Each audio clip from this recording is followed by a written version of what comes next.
જો આ મનુષ્યનો ઉત્સર્જન પહેલો ટોપિક છે. એમાં અલગ અલગ ટૂંકા પ્રશ્નો છે, મોટા પ્રશ્નો. ઉત્સર્જનની વ્યાખ્યા તો આટલું જ ખાલી લખવાનું. પહેલા શરીરમાંથી નકામું કે હાનિકારક કચરો દૂર કરવાની ક્રિયાને ઉત્સર્જન કહે છે. હજી થોડું ઝૂમ કરી દો તમને દેખાય. આ એક વ્યાખ્યા થઈ ગઈ ઉત્સર્જનની. ત્યાર પછી એના જેમાં આપણે પાચન તંત્રના અંગો હતા ને એમ ઉત્સર્જન તંત્રના અંગોને યાદ કરી લઈએ. એટલે આની અંદર ઉત્સર્જન તંત્ર છે. આવી રીતે આ બે એક લાલ કલર ને બ્લુ કલર છે ને, ભૂરો કલર, એનો અર્થ તમને હવે ખબર પડી ગઈ છે. લાલ કલર છે ને એ રુધિર વાહિનીઓ છે, એમાં શુદ્ધ રુધિર હોય, ઓલામાં કાર્બન ડાયોક્સાઇડ વાળું હોય. હવે એ બધું શુદ્ધ રુધિર છે ને એ આ કિડની જે લખ્યું છે આપણે દેશી ભાષામાં આને કિડની કહે છે. ઉત્સર્જનના અંગો ભેગા મળીને આખા ઉત્સર્જન તંત્રની રચના કરે. તંત્ર એટલે વ્યવસ્થા. જ્યાં ત્યાં તંત્ર વ્યવસ્થા શબ્દ તો કે તંત્ર બહુ ખરાબ છે એટલે વ્યવસ્થા બહુ ખરાબ છે એમ થઈ. એટલે આ આપણું વ્યવસ્થા તંત્ર આખું ઉત્સર્જનના અંગો ભેગા મળીને કરે. ઉત્સર્જનના અંગોમાં એક જોડ મૂત્રપિંડ, બરાબર. જો આ મૂત્રપિંડ છે વાલ આકાર, જેનો મેં તમને હમણાં આવશે આગળ, એક જોડમાં, જોડ એટલે બે. આ કરોડરજ્જુની બાજુમાં હોય છે. પછી મૂત્રપિંડની સાથે આ વાહિની છે બે નળી, આમ દોરવાની છે. શીખવાનું છે એવું તમને પાછો એક ડ્રો કરીને પણ શીખવાડીશ ઓલાની જેમ. એટલે આ મેઇન વસ્તુ છે. આ બે મૂત્રપિંડ દોરવાની અંદર થી આ મૂત્ર વાહિનીઓ છે. પછી મૂત્રાશય અને મૂત્રમાર્ગ, આ છે ને બે શીરા લખી છે, મૂત્રપિંડ શીરા. આ મૂત્રપિંડ ધમની, જો લાલ અક્ષરની જેમ ધમને, લાલ કલરની જેમ ધમની કીધી છે, આ બ્લુ કલરની શીરા કીધી ને. પણ એ તો બે ની બહુ આમાં વર્ણન કરવાનું નથી તમારે, ધમની શીરા. પણ મુખ્ય અંગ જોઈ લીધા ને, મૂત્રપિંડ એક જોડ, ત્યાંથી આ નળી છે ને એને મૂત્ર વાહિની કહેવાય. અને જ્યાં પેશાબ એકઠો થાય ને મૂત્રાશય કહેવાય. અને પેશાબ જ્યાંથી બહાર નીકળે ને મૂત્રમાર્ગ કહેવાય. હવે આનું વર્ણન કરવાનું આવે તો પહેલું છે મૂત્રપિંડ. પેલા આપણે ખાલી કાર્ય પછી જોઈશું. કોની મનુષ્યના ઉત્સર્જનની પેલા રચના જોઈ લે, પછી કાર્ય કેમ કરે છે એ પાછો ટોપિક અલગ પાડવાનો, બધું ભેગું થઈ જાય. ઘણા એને એવું થાય કાર્ય પૂછવું હોય રચના મંડે લખવા, રચના પૂછવી હોય ખાલી મૂત્રપિંડની ઉત્સર્જન તંત્રની તો કાર્ય મંડે લખવા કેમ કરે છે. એટલે બે જુદું પાડો, પ્રશ્ન જુદો છે. બે પૂછવું હોય ભેગું તો પેલા રચના લખવી પછી કેમ કાર્ય કરે છે એનું વર્ણન કરવાનું. તો અત્યારે આપણે એની રચના જોઈ રહ્યા છીએ. મૂત્રપિંડ એક જોડ દેખાય છે. પછી કરોડ સ્તંભની કેશુરુકાની પશુ, એટલે આપણું કરોડ સ્તંભની પશુ બાજુ, પાછળની બાજુ, આગળ તરફ નમેલું ન હોય, પાછળની બાજુ એને પશ્વ બાજુ કહેવાય. કરોડ સ્તંભની આ પશ્વ બાજુ એ કેવા રંગનું હોય છે? કથ્થાઈ રંગનું. એક માનો પ્રશ્ન પણ છે એમાં, મૂત્રપિંડ કથ્થાઈ રંગનું, એટલે આપણે જેને કિડની બોલીએ છીએ ઈ જ છે. હા, વાલના દાણા જેવો આકાર. આપણે ખાવાનો વાલ આવે ને ઝાકળી, મેં તમને તે દિવસે ડ્રો કરીને અહીં બતાવ્યું હતું, બરાબર ને. જો આમ કરીને આપણે અહીંયાથી બે શેપ આપ્યો છે આવી રીતે, આપણે સીધો આમ કરીને આ ખાંચો પાડવાનો હોય અને આમ દોરવાનું હોય આ વાલ. પછી આના શેપ પાડવા હોય તમારે આમ પડી જાય. બાકી કઈ નહીં, આવી રીતનો આકાર બે બાજુ ખાંચો પાડવાનો, આમ દોર દેવાનો, આ વાલ આકાર. મૂત્રપિંડ, એની અંદર થી નીકળતી આપણે મૂત્રવાહિનીઓ બનાવવાની બે છે. મેઇન આ છે આપણે વર્ણનમાં, આ મુખ્ય છે. પછી અહીંયા જે કોથળી જેવો આકાર બનાવવાનો, આ મૂત્રાશય, આ ભાગ કાઢી નાખવાનો અહીંથી, અહીંયાથી આ આવતી હોય એવી રીતે જોડવાનું છે. હવે આને અહીં જોડી દેવાનું અને અહીંયાથી સેજ ભાગ કાઢી અને આ પેશાબનું માર્ગ બતાવવાનું ખાલી. તો આ આખી આકૃતિમાં મેઇન વસ્તુ તમારી આ આવી ગઈ. તો વાલના દાણા જેવો આકાર, અને કાર્ય શું કરે? આ રુધિરનું ગાળણ કરે, રુધિરને ગાળવાનું કામ કરે. કારણ કે રુધિર અશુદ્ધિ લઈને આવવાનું છે, આપણે અશુદ્ધિ જુદી પાડવી છે, નકામો કચરો જુદો પાડવો છે, ઝેરી દ્રવ્યો જુદા પાડવા છે, નકામો અથવા હાનિકારક કચરો દૂર કરવો છે. એટલે આપણે દેખાય ને એવો હોય, સૂક્ષ્મ હોય, કઈ આપણે પેલું પાણી ડોળું કાઢી નાનો પાંદડા કૂટા એવું કઈ આમાં લોહીમાં જેવું કઈ આવવા નથી ભાઈ. ખાધું છે ચીબડા બટકા ડોડા બટકા એવું કઈ નથી આવવાનું રુધિરમાં, પણ એકદમ સૂક્ષ્મ ઝેરી દ્રવ્યો એમાં ભળેલો લોહીમાં જે ભળી જાય એવો કચરો નકામો જે આપણે નરી આંખે ન જોઈ શકીએ. એ કચરાનું ગાળણ કુદરતી કિડનીમાં થાય.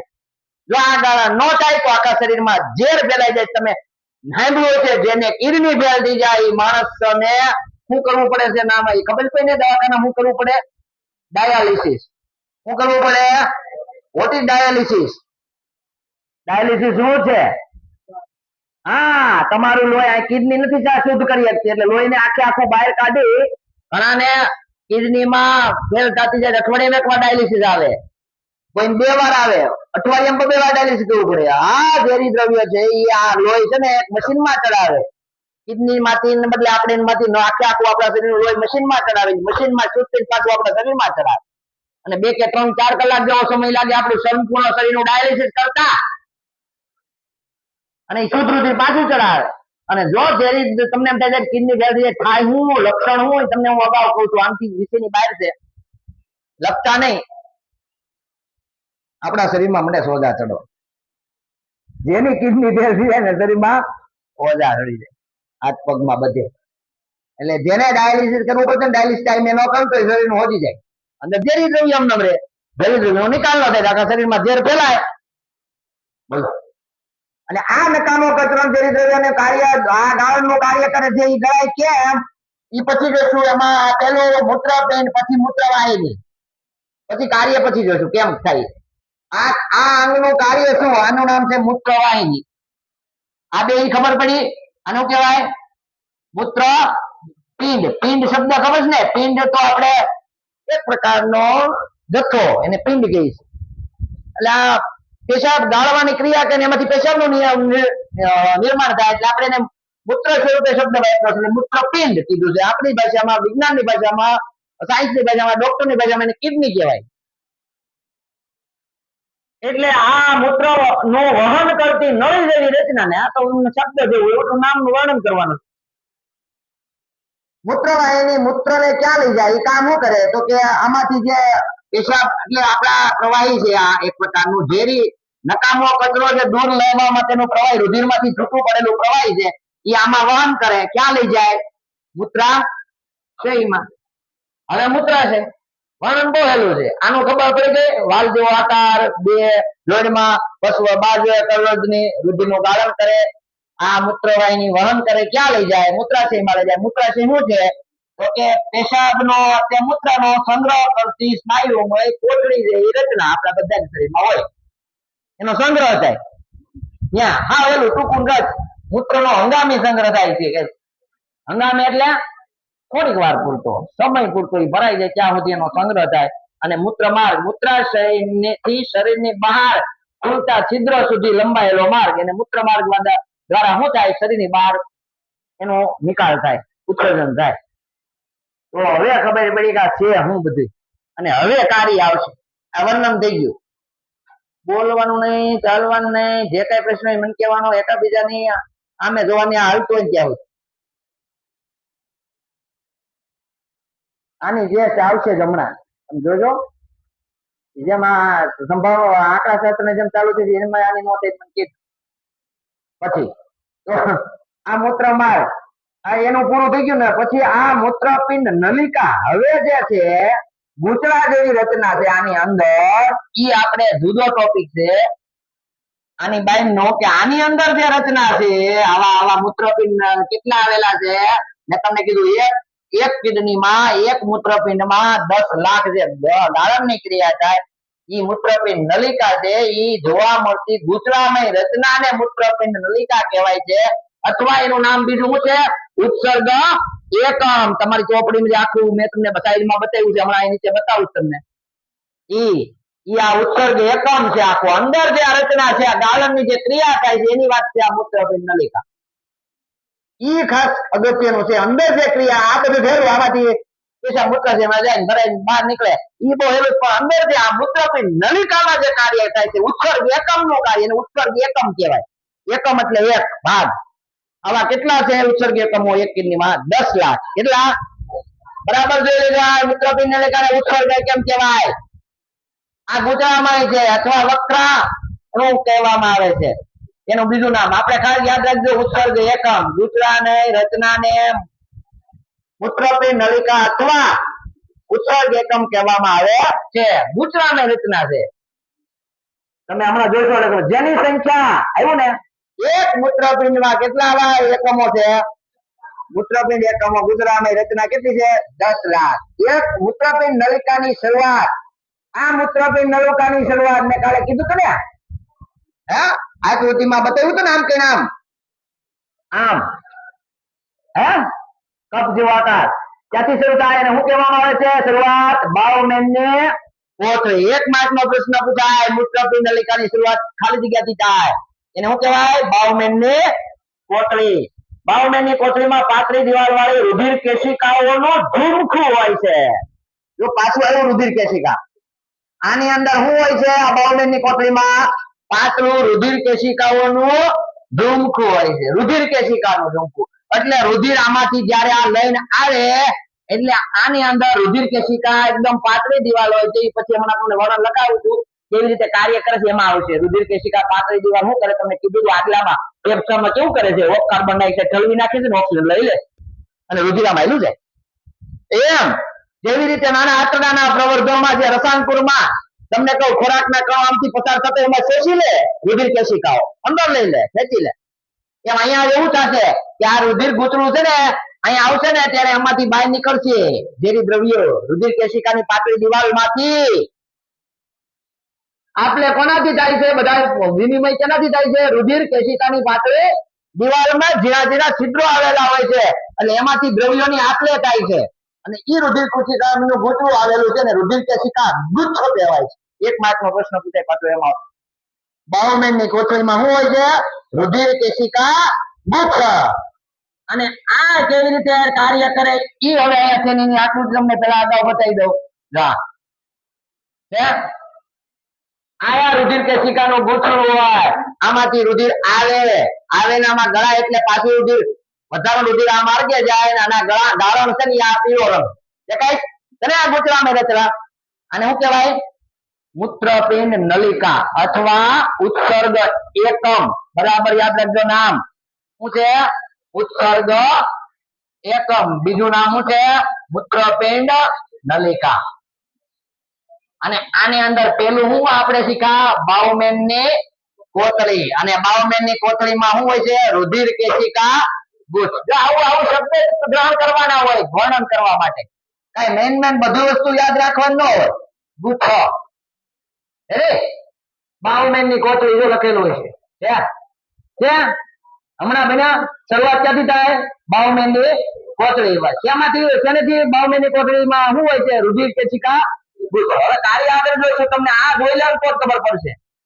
અને આ ગૂંચળાની જે મીચડાયેલી છે એટલે આ જે રુધિર લઈને જાય છે લાલ રંગની એ પાછવામાં હું કામ થાય છે સમજાવું છું જો લઈને આવ્યું ક્યાંથી આ શરીરમાંથી રુધિર અહીંથી આ મૂત્રપિંડ ધમની લઈને અહીંયાથી પસાર થાય આ રુધિર કેશિકા ગુચ્છમાં રુધિરનું ગાળણ થાય નકામું જે ગાળણ છે ને ગાળણ આ પીળા રંગનું ઈ અહીંયા જે આ નળીમાં થઈ અને ક્યાં જાય છેલ્લે સંગ્રહણ નલિકામાં થાય ક્યાં જાય આમાં સંગ્રહણ નલિકા આને હળંગ માર્ગ બતાવવાનો છે દોરતા શીખવાનું છે એની ફરતી આ લાલ રંગની જે વિતરાય છે પાછું આ રુધિર ગળાઈ ગયેલું રુધિર પાછું આમાં હુકામ જાય એ હમણાં જો આની પાછું વિતરાયેલું હું કામ છે ભાઈ કઈ કામ છે ને હે કામ છે ને કામ છે ગળાઈ જાય ગળાઈ પાછું આમાં જો આ શરીરમાં દાખલ છે આ પાછું શરીરમાં જાય આ રુધિર કેશિકાઓ રુધિરની આપ-લે કરે અહીંયા પણ કઈક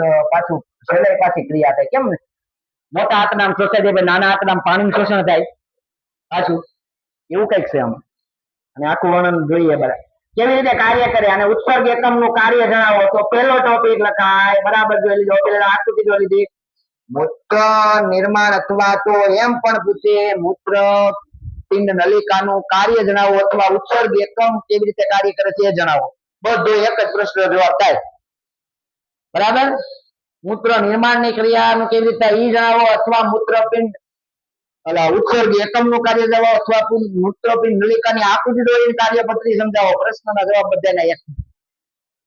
તો પહેલા મૂત્ર નિર્માણ નો હેતુ, એનો હેતુ જોઈ લે. શું છે? રુધિર માંથી ઉત્સર્ગ દ્રવ્યો, ઉત્સર્ગ દ્રવ્યો ખબર પડી ને હવે? કોણ? નકામો કચરો અથવા ઝેરી દ્રવ્ય બધું આવી. ઉત્સર્ગ દ્રવ્યો ગાળીને અલગ કરવાનો છે. આપણા શરીરમાં પેશાબનું મૂત્રનું નિર્માણ થાય એનો હેતુ શું છે? ઉત્સર્ગ દ્રવ્યોનો ગાળીને રુધિર માંથી ગળાય. શેમાં ગળાય? હવે ખબર પડી કે સાલું પાણીનું શોષણ થયું હતું. કોને શોષી લીધું હતું? રુધિરે.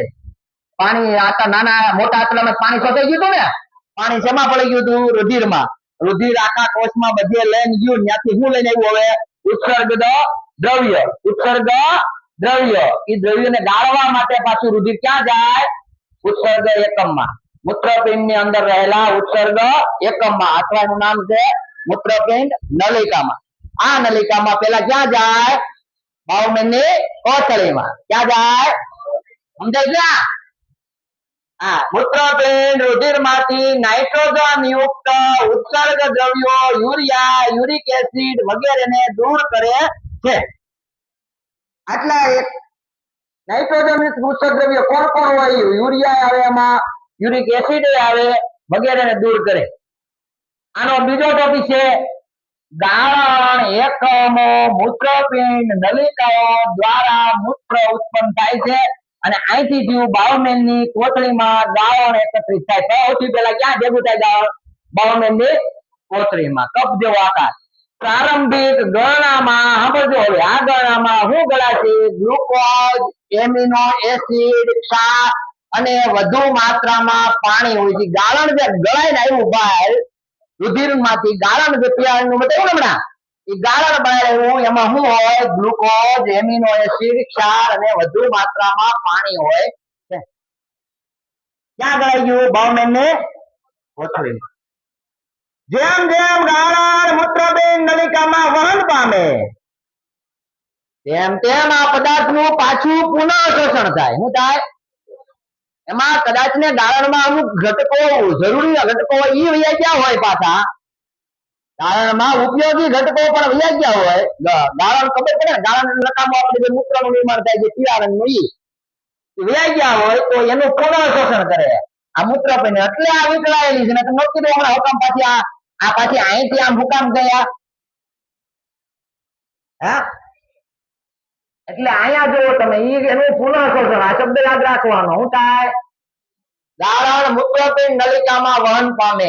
આમાં પેલા તમારે હું તમને કહીશ પછી પુનઃ શોષણ થાય. જેમ જેમ ગાળણ મૂત્રપિંડ નલિકામાં આગળ આગળ વહન પામે તેમ તેમ પદાર્થનું પુનઃ શોષણ થાય. આ રીતે મૂત્ર ઉત્પન્ન થાય છે. આ બાષ્પીભવનનો વનસ્પતિનો અલગ છે હો. એ પછી આ બાહુમેનની કોથળીમાં અને તેમ છતાંય જો વધારે આગળ જોતું હોય તો અહીંયા છે. જો હજી આપણે એમાં ટોપિક રહી ગયો. જેમ જેમ આ મૂત્ર નલિકામાંથી વહન પામે તેમ તેમ આ પદાર્થનું પસંદગીશીલ પુનઃ શોષણ થાય છે. પાણીના પુનઃ શોષણનું પ્રમાણ શરીરમાં કેટલા પ્રમાણમાં વધારાનું પાણી છે અને કેટલા નકામા પદાર્થનું ઉત્સર્જન કરવાનું છે તેના ઉપર આધાર રાખે છે. દરેક મૂત્રપિંડમાં નિર્માણ પામનારું મૂત્ર એક લાંબી, હવે એ ત્યાંથી ટોપિક આમાં કપાઈ ગયો, આમાં નથી. ક્યાં જાય? નિર્માણ પામનારું મૂત્ર એક લાંબી નલિકા જેવી મૂત્રવાહિની કહે છે, તેમાં પ્રવેશ કરે છે અને મૂત્રપિંડને મૂત્રાશયની સાથે જોડે છે. જ્યાં સુધી વિસ્તૃત થયેલું મૂત્રાશયમાં દબાણ મૂત્રમાર્ગ દ્વારા તેને બહાર ન કરી દે ત્યાં સુધી મૂત્રાશય દબાણ અનુભવે છે અને મૂત્રાશયમાં મૂત્ર સંગ્રહ પામે છે. મૂત્રાશય સ્નાયુલ હોય છે. આમ આ ક્રિયા ચેતાના નિયંત્રણ હેઠળ થાય છે. કોના નિયંત્રણથી થાય? ચેતાતંત્રના. જેની ચર્ચા આપણે કરી રહ્યા છીએ. પરિણામે સ્વરૂપે આપણે સામાન્ય રીતે મૂત્ર ત્યાગનું નિયંત્રણ કરી શકીએ છીએ. બસ આટલો ટોપિક છેલ્લો આમાં નથી. એટલે આ ક્રિયા વર્ણન કરવાની છે, આ તમારે લખવાની છે. આમાં જો આમાં બીજું શું લખાય, ટૂંકું ટચ લખવું હોય તો આ રુધિર બાહુમેનની કોથળી આવ્યું અહીંયા. એમાં આ બાહુમેનની કોથળીમાં રુધિર કેશિકા ગુચ્છ, ઉત્સર્ગ એકમ, રુધિર કેશિકા ગુચ્છમાં શું થાય? ગાળણ એકત્રિત થાય. શું થાય? ગાળણ થાય. શેનું ગાળણ થાય? રુધિરનું. કોનું? કૌંસમાં રુધિરનું ગાળણ થાય. અને આ ગાળણમાં શું હોય તો કે ગ્લુકોઝ, આ શબ્દ આવવા જોઈએ, ગ્લુકોઝ, એમિનો એસિડ, તેમાં ગાળણમાં હો એસિડ, ક્ષાર અને વધુ માત્રામાં અને પાણી, અને વધુ પાણી. આ લેખા પછી જેમ જેમ ગાળણ આગળ વહન પામે એમ પદાર્થનું પાછું શું થાય? આગળ વહન થાય ત્યારે પુનઃશોષણ થાય. શું થાય? પુનઃશોષણ થાય.